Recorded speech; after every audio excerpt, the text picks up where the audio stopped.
वेदिका अपने रूम में आकर अपने गले और अपने सीने पे लगे हुए निशान देखने लगी और उन निशानों को देखकर हल्की से उसके गालों पे लाली छा गई। फिर जल्दी से अपने आप को मेकअप से कवर किया। वेदिका अपने रूम से नीचे आ गई। सभी लोग खाने की तैयारी कर रहे थे। सब लोग आ गए थे, बस विक्की और विराट ही नहीं आए थे। सब लोग डाइनिंग टेबल पे बैठकर खाने की तैयारी में थे। बच्चे आज बहुत खुश थे क्योंकि वेदिका उन दोनों को उनकी पसंद से आज बहुत सारे टॉय जो दिलाकर लाई थी। सब लोग खाना खा रहे थे, तभी विराट और विक्की दोनों आ गए। विक्की हंसते हुए बोला, क्या यार तुम लोग बड़े भुक्कड़ हो, जरा भी इंतजार नहीं किया तुम लोगों ने। और ऐसा कह के वो दोनों भी हाथ धोकर खाने के लिए बैठ गए। वेदिका चोर नजरों से विराट को देख रही थी। दूसरी तरफ विराट को भी फील हो रहा था कि वेदिका की नजरें उसी के ऊपर हैं। तो विराट ने खाना खाते खाते हुए कहा, खाना खाते टाइम पूरा ध्यान खाने पे ही होना चाहिए।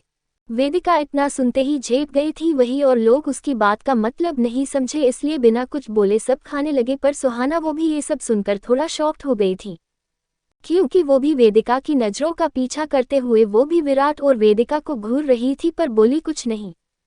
सब लोग अपना खत्म कर चुके थे। तभी विराट बोला, अंकल आंटी मुझे कुछ बताना है।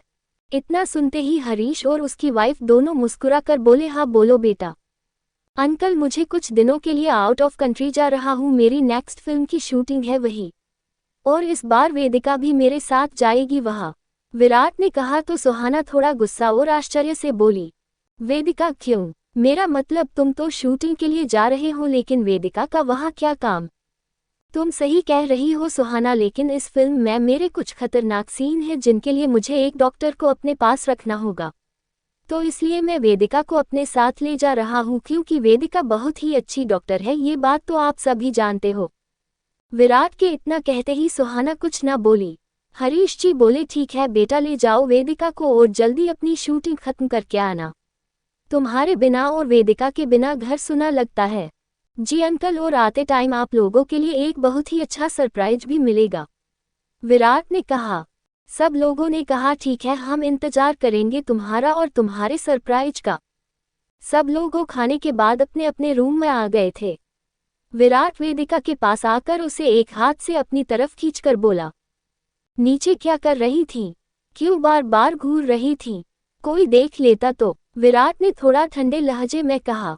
वेदिका विराट की कोलार पकड़कर उसके करीब आकर बोली, अच्छा जनाब, आपको मैं देख रही थी तो आपको उसी में परेशानी हो रही थी। और मेरा क्या, तुम्हारे दिए हुए निशान लेकर पूरे दिन सबके सामने घूमती हूँ, यहाँ तक कि हॉस्पिटल में भी। इतना कह के वेदिका ने विराट की अंगुली अपने गर्दन पे आए निशान पे रख दी। वेदिका की बात सुनकर विराट नासमझी से उस ओर देखने लगा, लेकिन वेदिका के गले पे लगे हुए निशान को देखकर विराट के चेहरे पे हल्की तीखी और शरारती मुस्कान आ गई, और विराट हल्के से उसके कान के पास जाकर बोला, मिसेज विराट गोयनका, ये तो हमारे प्यार की निशानी है, अब इनको देखकर कोई जले तो जलने दो। और इतना कह के विराट ने वेदिका के उस निशान को चूम लिया। वेदिका विराट के ऐसा करने पर 2 कदम दूर जाके खड़ी हो गई और विराट से कहने लगी, विराट बहुत ज्यादा शरारती हो गई हो आप, आजकल कुछ ज्यादा ही बेशर्म हो रहे हो। वेदिका के इतना कहते ही विराट वापस वेदिका के पास आया और प्यार से उसके माथे को चूम कर बोला, अपनी बीवी से प्यार करने को कोई बेशर्म होना कहता है तो रोज कहे, मैं अपनी बीवी को प्यार करना तो नहीं छोड़ एकता। और फिर वेदिका को अपने सीने से चिपका लिया। वेदिका भी बहुत देर तक विराट के सीने से लगी रही। दोनों कुछ देर ऐसे ही खड़े रहे, फिर विराट वेदिका को अपनी बाहों में उठाकर बेड पे ले आया। दोनों ही प्यार से एक दूजे की बाहों में समाकर सो गए थे। आज बहुत दिन हो गए थे ध्रुव और संजना को इस जगह रहते हुए। संजना अब यहाँ पूरा मन लगाकर काम करती थी।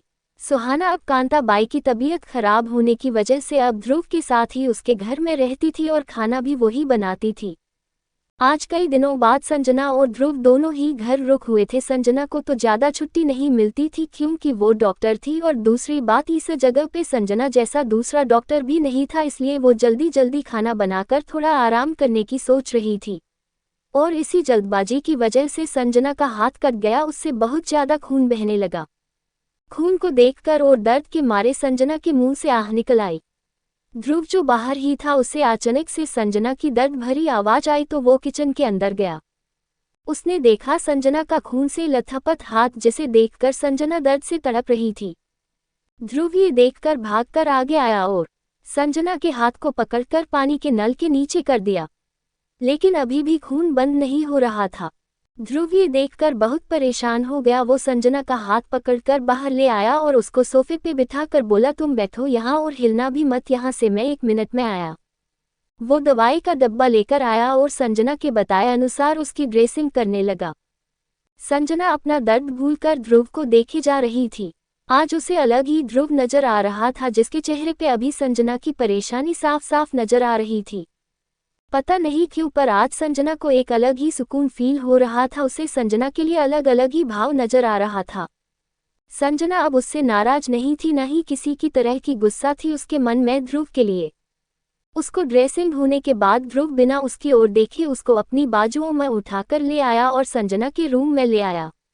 संजना जो अभी तक समझ नहीं पाई थी और जब तक ध्रुव उसे उसके रूम में लाकर उसके बेड पे बिठा चुका था। संजना को जब तक समझ आया वो थोड़ा हड़बड़ाकर बोली, ये सब क्या है? मेरा मतलब तुम मुझे उठाकर क्यों लाए? मैं खुद भी तो आ सकती थी अपने रूम तक।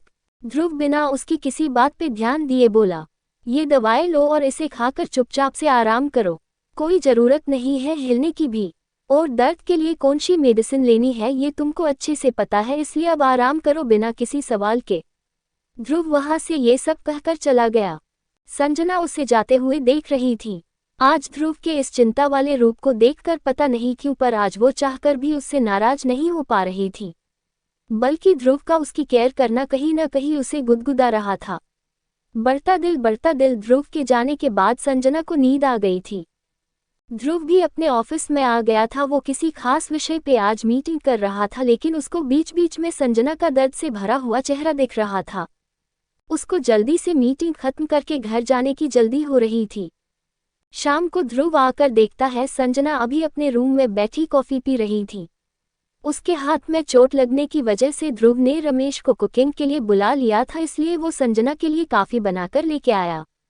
ध्रुव संजना को सुकून से बेटा देखकर वहीं रुक गया। वो आया तो सीधा उसे देखने था, पर संजना के गुस्से को देखकर वो वहीं रुक गया और उल्टे पैर लौटकर अपने रूम में आ गया। कपड़े उतारते उतारते ध्रुव खुद से बोला, अच्छा हुआ नहीं गया देखने, नहीं तो उस जंगली बिल्ली कब अपना पंजा मार दे इसका कोई नहीं पता। इसको ज्यादा चिंता दिखाना मतलब खिसियानी बिल्ली पे पंजों को न्योता देना। अच्छा है अब आराम करे। इतना कह के ध्रुव अपने फोन को उठाकर विराट से बात करने लगा। 3 दिन बीत गए थे। आज विराट वेदिका के यूएस जाने का दिन आ गया था।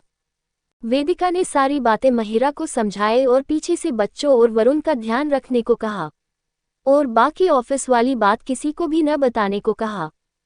विराट ने भी मोहित को अपने पीछे से महिरा और बाकी सबका ध्यान रखने को कहा। फोन रखने से पहले विराट ने मोहित से कहा कि बस कुछ दिन और मेरे दोस्त होने के नाते मेरे घर वालों और मेरी बहन का ध्यान रख लेना। मेरे आने के बाद एक खास रिश्ते की हैसियत से तुम महिरा का ध्यान रखा करना। तुमको एक नया रिश्ता मिलेगा। मोहित को विराट की इस पहेली नुमा बात का मतलब कुछ समझ में नहीं आया। वो बस हाँ बोलकर फोन रख दिया। विराट वेदिका ने हरीश अंकल और उनकी पत्नी के पैर छूकर आशीर्वाद लिया और बच्चों को समझाकर जल्दी आने का वादा करके दोनों एयरपोर्ट के लिए निकल गए। अब कहानी में बहुत जल्द बहुत सारे राज खुलने वाले हैं। आगे आपको विराट वेदिका की जिंदगी से जुड़े कई राज खुलते हुए देखोगे। तब तक कहानी को कमेंट करके प्यार देते रहिए।